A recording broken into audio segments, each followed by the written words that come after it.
welcome everybody. Today we have our guest lecturer from Chemistry Gallery, and we will enter part 2 of portfolio creation to approaching galleries. And please be respectful to our host and everyone present. Now I will give the floor to Peter Hayek. Hello.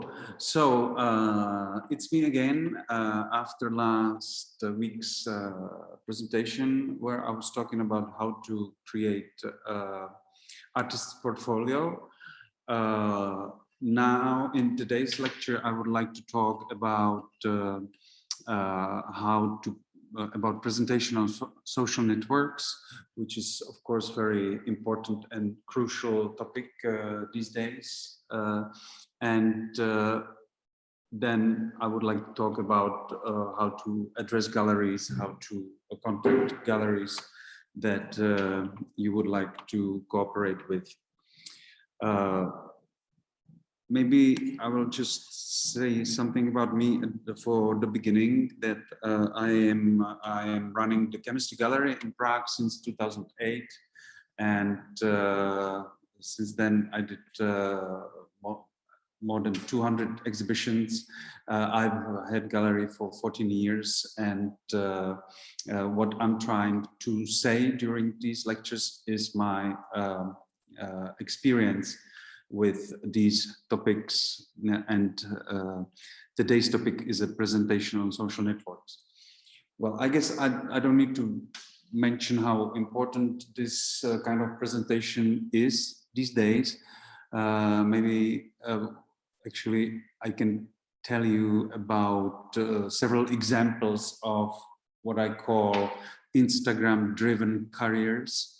I can see many, I can see artists who are actually very successful thanks to Instagram-driven career when galleries only follow actually after success on Instagram. Example of this is, for instance, Wojciech Kovařík. It's a Czech painter. You can check him on Instagram. His career was totally driven by Instagram after he finished art school, and only after he succeeded on Instagram, big galleries actually offered him cooperation. And the way actually how his way through Instagram was that he made a possibility on Instagram to get in touch with art residencies, and then he went to art residencies abroad. And when he was at art residency in LA, very well-respected residency actually. Then he was at the residency in Mallorca. Then he was at the residency in London. And thanks to these appearances, he gained a big attention of international audience. And now he's a really big painter, selling paintings for 20,000 euros and more. So I think I don't need to explain how important the presentation on social networks is. Instagram is, I think, the most important one. Many artists are also making sales directly on Instagram, so it really makes life easier for artists. And that's why it's important to have a good presentation there. There are also, of course, other networks. I would be quite interested about what kind of networks you are using. I'm mentioning here Artsy and Sachi Art that are like good platforms for presentation of art. Artsy is paid one, Sachi Art is, I think, as far as I know, for free, or maybe until a certain amount of artworks. And I think in order to get an international audience, I think it's interesting to be on those networks as well. On the other hand, what I heard about these kind of platforms was that actually there are sales made on these platforms, but mainly for already established artists. So if you are not an established artist, then it will be very difficult to sell on Artsy and Sachi Art as well. But on the other hand, it's important, it's nice to be there, and it can be a start of something what can lead to the potential sales. I was also talking with artists who understand the importance of social networks and Instagram in particular. But they were telling me that actually they are not used to putting things and content on the social network, which I understand, and some personalities don't like these kind of self-presentation. What I would suggest is that you will set aside regular time in a week to put the content on Instagram, because actually you are visual artists, and I know it as a gallerist that we have a lot of content that we can put on social networks. So it's not, it would be a pity not to do it. So set aside regular time and use your hopefully great photo material to present yourself on the social networks.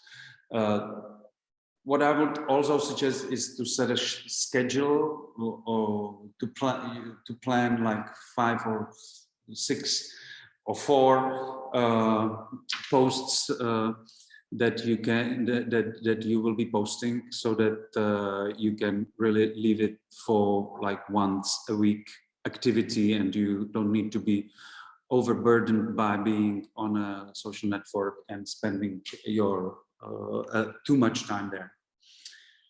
Also, what is important to understand, and some artists don't follow this, is that it's important that to provide all information about artworks, about exhibitions, and also refer to partners,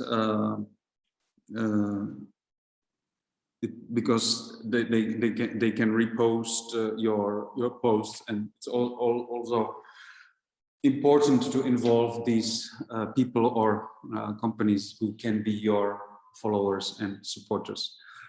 I heard from people who are really professional in social networks that Sunday and Monday evenings are the strongest times on Instagram and social networks. So do plan some kind of activity there for these days, and use both post and stories. That's, I think, quite, stories are actually very nice format how to make people aware of what you are doing. Don't put too much stories, but I think it's nice to put some highlights from what you are doing, and it will also get you audience, of course. You should also choose your style and use it. Take your presence at the social networks, that it's your digital portfolio that you can show anytime to anyone, you know, being in a queue, waiting to get into the club, or being at the exhibition and talking to a stranger because you like the same artwork. Take it as your digital portfolio that you can show anytime to anywhere and present your work.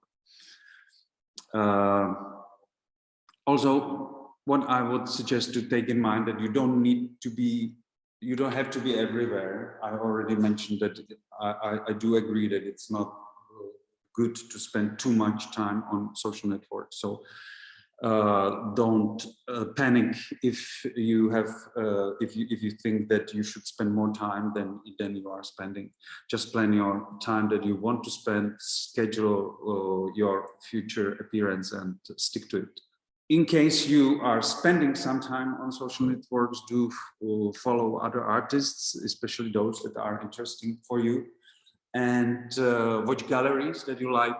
And especially what I would recommend is to find art residencies on Instagram or on social networks, because, as I mentioned, the example of Wojciech Kowařík, actually for him it was the way how he kind of made it, because of course we all know that it's easy to be on Instagram, but it's not easy to get a very high number of followers. And for Wojciech, the way to get there was by contacting art residencies and actually going there and making exhibitions abroad. And what I would also mention at the end is that paying for advertising sometimes is not a sin. You know, if your goal on social networks is to get as much followers as possible, of course you can grow gradually and naturally, but the algorithms on social networks are set in the way that actually it makes you to pay for advertisement from time to time. Me as a gallerist, of course, I'm paying for you know, when we are doing opening, I'm paying advertisement for the opening. I understand that it's something different than to pay for showing your own artworks, but you know, if you from time to time, if you decide to do so, or if you have an exhibition that you would like to present, I don't think that you should be aware of doing this. So that was the part on social networks. Of course, we could talk about a lot of different other stuff, but it would need to be some kind of discussion more, I guess. The main thing is, what is the goal on the social networks, whether it's to sell or whether it's to get to become famous, or whether it's just to have a digital portfolio that you can show to someone regardless of how many followers it is. I would suggest to be diligent about your presence on social networks, but take it easy. But at the same time, and I said it at the beginning, it's very important, of course, to be there active. So, and as for addressing the galleries, this part, in this part, I wanted to talk about some recommendations how you could, that could be helpful for you when you are thinking about contacting gallery and suggesting to the gallery your work and start some kind of cooperation. Probably first of all, and in the beginning, I should say that actually it is very personal business, but actually personal businesses are also consultancy, law businesses. There's a lot of personal businesses. You have to understand that the relationships are made by people that are meeting. So the personal contact, personal touch is the best way that can help you to start cooperation with a gallery, apart, of course, from being a great artist. But of course, personal cooperation is a key to personal cooperation is a key to success in actually any kind of business, including art business. So that would be something what I would mention at the very beginning. Second thing that I would like to mention is that, of course, it depends in which scale we are talking about, whether we are talking about contacting gallery, your local gallery that you know where you can go to, or if we are talking about contacting gallery on an international scale, trying to offer them your work, and for you trying to start some kind of cooperation. What I am talking now about is more this second example, but I think it is the case in general. I have to say that you have to be prepared for a failure, because if I'm talking from my own example, I am normally choosing my artist by me. So normally it's the other way around, that I am contacting the artist that I want to cooperate with and that I want to exhibit. It's rarely when it happens that someone who writes me is someone that I did not I didn't know already about, and I could I could find him like it's, you just need to be prepared for a failure when contacting the gallery that where you don't have the personal relationship. But of course, it's worth trying, and I also found artists through that contacted me that I didn't know before. So don't be ashamed to do it, but just be prepared for failure.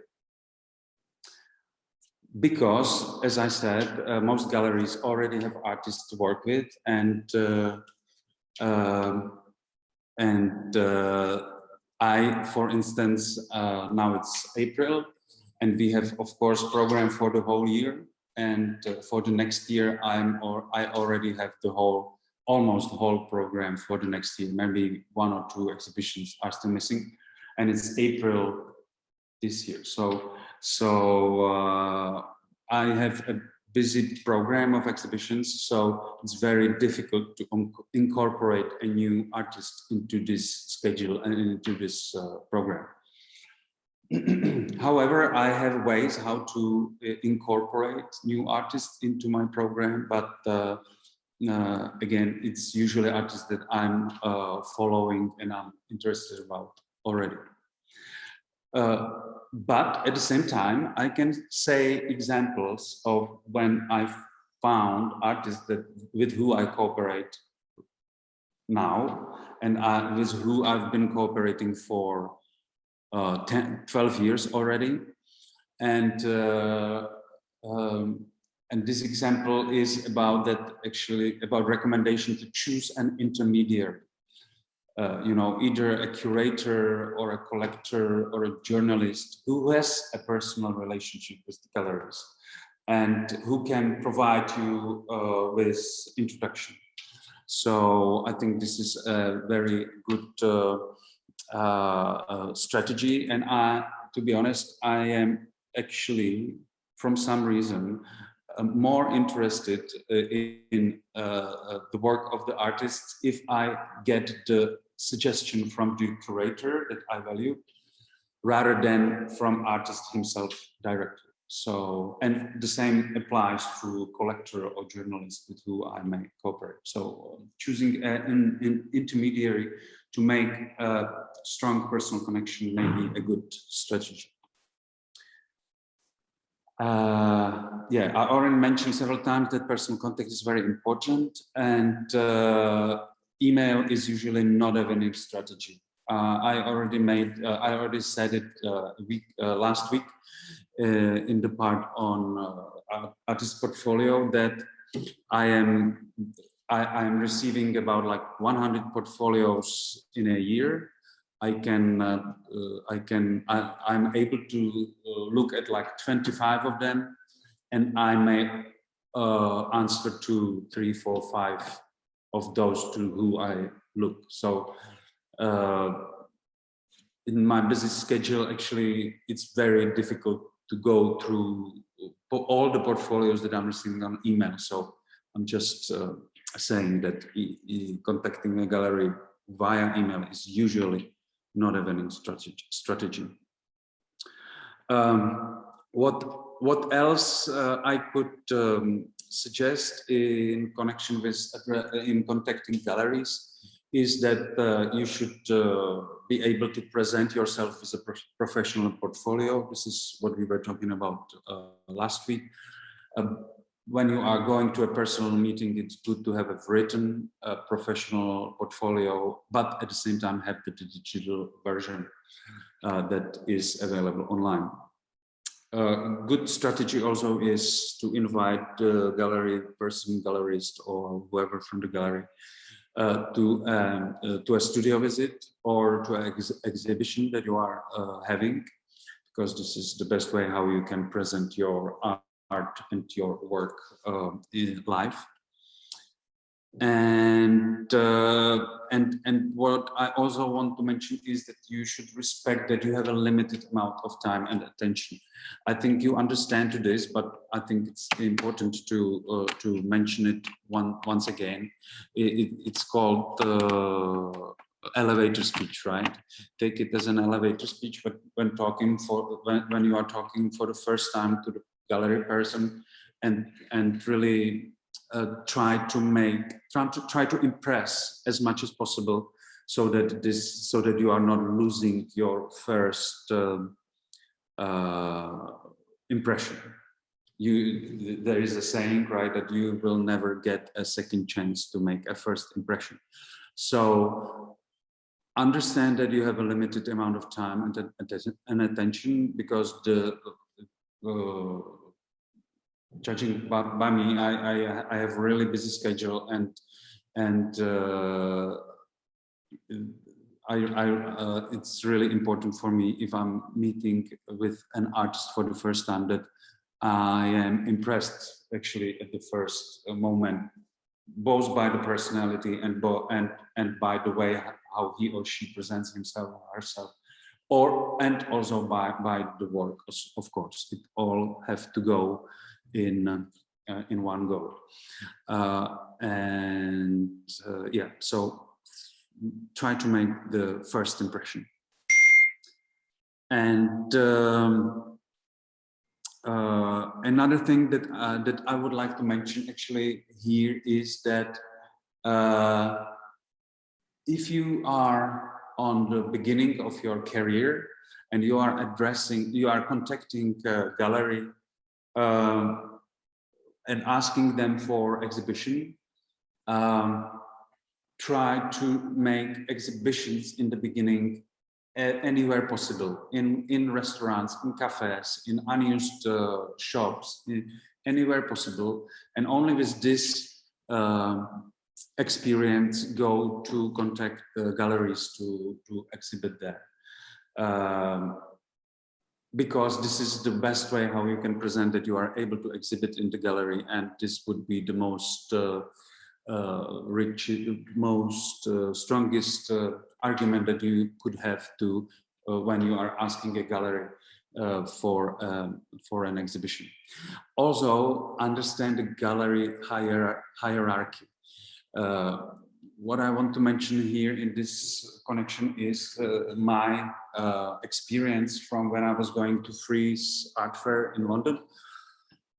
I had an artwork from a Czech hyperrealistic painter that I wanted to show to established London-based galleries, and I think I went to Gagosian or White Cube or something, this A-level galleries, and I was contacting the person that was sitting there, and I just mentioned that I would like to show her paintings that could be available for them, and what replied to me was, you have to understand that there is a hierarchy between galleries, and on this hierarchy we White Cube are here, and you should start, and there's like 5 floors, start at the bottom. So by these words, she told me that she's not interested, and that I should try to start at the very different level with my attempt to offer artworks of Czech artists to a very well established London gallery. Just understand that there is a hierarchy between galleries. Of course, it depends on the size of the market. The hierarchy is different in Prague, different in London, different in New York, different in Paris, different in Barcelona, different in Budapest. Because the market is different, but there is a hierarchy, and actually if you are an emerging artist, you have to understand that you should try to start from the bottom and go to the upper levels, is then something what already is happening between galleries when you already get a gallery representation. Well, I think this is it. At the very end, I should mention that actually the most important thing is the quality of your work. So so focus on the quality of your work, and if your work will be excellent, everything else will follow. At the end, I used my favorite quote from Nick Cave: "He who seeks finds, and who knocks will be let in." It's from the song "Are You the One That I've Been Waiting For?" So, you know, have strength, have courage, have devotion, have passion in order to succeed in an art world. Because if you will be seeking, you will be finding it, and if you will be knocking, you will be let in. So that's it from me. Yes. Well, thank you, Peter, for this well thought out seminar. I would like to mention that this was sponsored by Visegrad, and we look forward to seeing you next time. Thank you so much, Peter, for coming. Talk to you soon. Bye.